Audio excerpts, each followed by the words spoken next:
Hi, I'm Makoto Takemiya, one of the contributors to Sora with updates for December 4th, 2022. So today has just been more busy work, trying to catch up on reading and research. And actually, I watched a somewhat interesting Twitter space, or listened to interesting Twitter space hosted by Bitcoin Magazine, talking about the IMF and World Bank and developing countries. What was really quite interesting is one of the callers or people on the call were asking, in a Bitcoin standard, in a country that uses Bitcoin, how could you have economic growth? How could you get funding for production? And the Bitcoin bros couldn't answer this, actually. So they just made some vague allusions to foreign direct investment and couldn't actually answer how economic growth works, or even what economic growth is.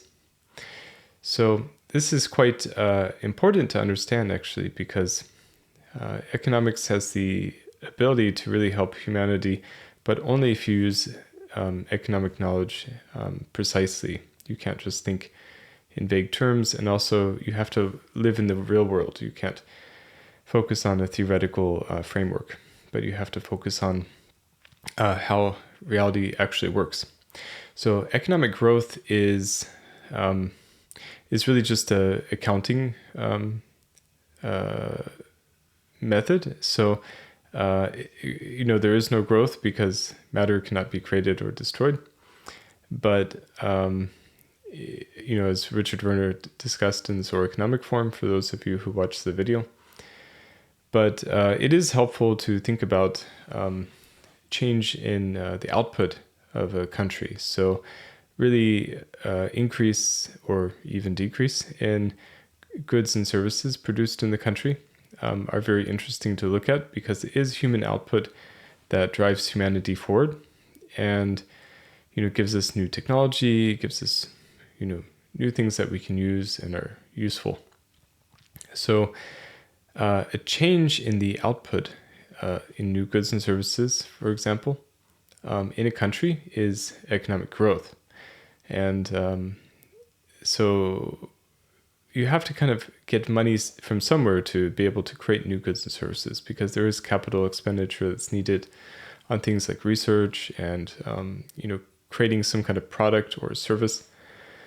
And this money has to come from somewhere.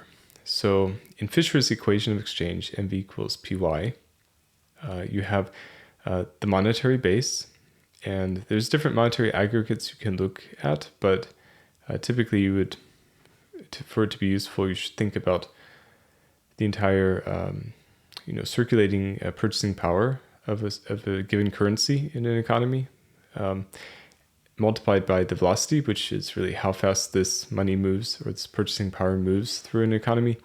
That has to equal the price level of the economy multiplied by the output. So you have some goods and services, and you're selling them at a given price. So it's kind of tautological, but really what the equation shows is that the amount of purchasing power in an economy, has to be equal to all the transactions that you're using in the economy.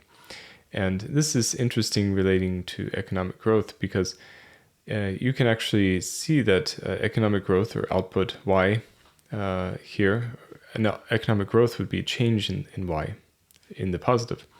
And to do that, you have to have equal offset on the left-hand side of the equation. So either you have to change the velocity of transactions in an economy, or you have to change the amount of purchasing power in the economy to go up. And it's hard to change velocity in a large economy in a short term, because people have their own consumptive needs, and you can attenuate velocity a little bit with things like taxation or social pressures, but the efficacy of these methods are somewhat limited. So the easiest way is to just expand the purchasing power, use that new purchasing power to invest in the creation of new goods and services, and then you get more output. In fact, you can get quite a lot of output from the input, because typically people will want to sell goods and services for more money than it costs to develop. And so this actually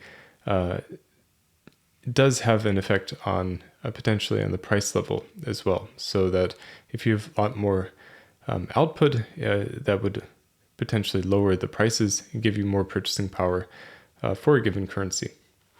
Anyway, so to go back about Bitcoin and how Bitcoin fits into this. So in Bitcoin, you cannot expand the purchasing power for investment. You could, on the aggregate, you can in limited groups, you can take outside investment from Bitcoiners and use that for investment. But on the scale of the whole world, you can't do that because you can't expand the purchasing power of Bitcoin because it's an inflexible monetary policy. So what that means is you can't have economic growth on the aggregate if you have a Bitcoin standard, which I think is quite sad because you need humanity to be pushed forward and you need new goods and services to be created.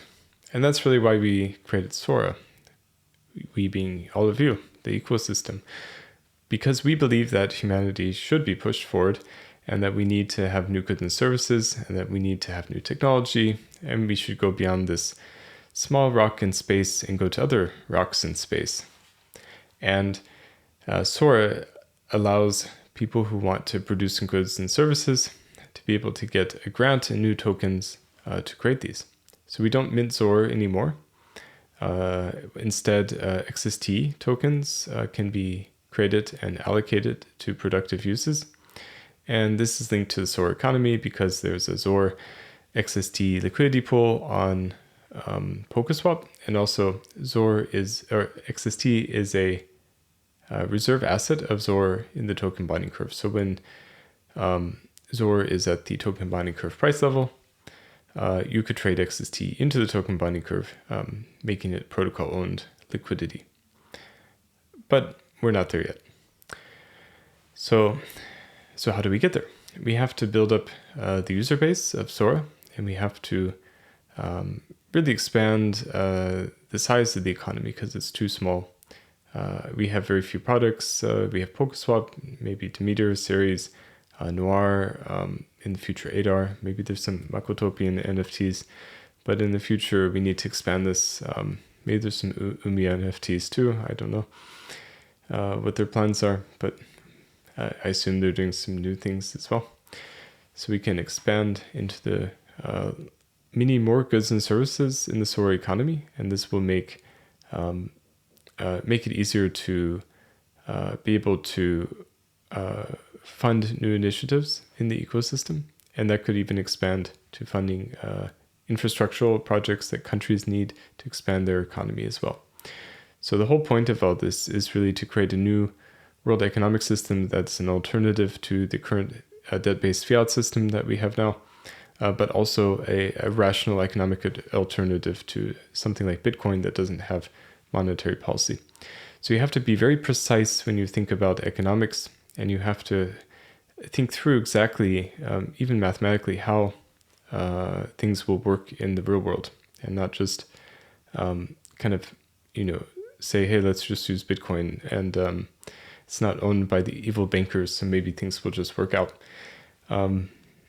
That's not totally a wrong view of the world, but it is a wrong economic view, and it's not a monetary policy. So we work hard in Sora every day because we want to create this new world that's based on rational economics and allows people to meet their full potential.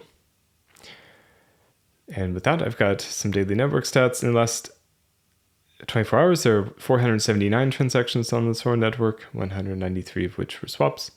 95 were Demeter farming related transactions, 48 were transfers, and there are 108 active accounts on the Sora network. So with these quick updates, let's go back to work.